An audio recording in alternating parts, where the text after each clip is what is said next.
Your audience is made up of human beings with physical needs. And you need to realize that if you want to communicate. What do I really mean by that? I'm not suggesting you have to take every audience member out for an elaborate meal.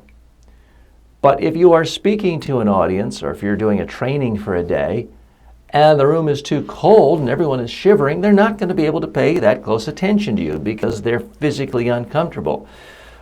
You need to somehow figure out how to get that room warmer. On the other hand, if the room is way too hot, you got to figure out how to make it colder.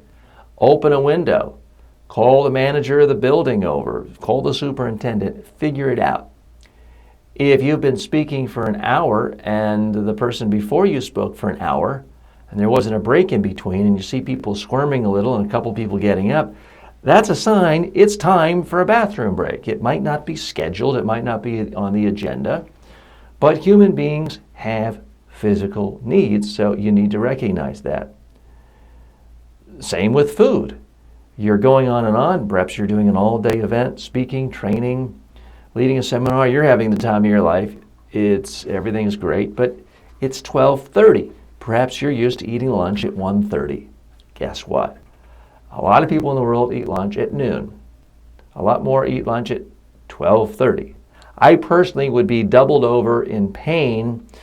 I wouldn't even be able to tell you my name if it's 12:40 and I haven't had lunch yet.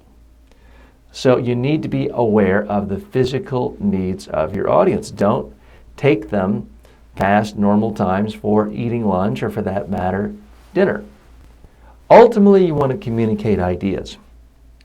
You want people to understand your ideas and remember your ideas, but you have to make sure your audience is in the right condition. Now, if you're talking to a family member and you're a late night person and this person always falls asleep by 9 o'clock, talking to them about a serious issue and it's 9:05 and they're getting into bed, that's not the best time.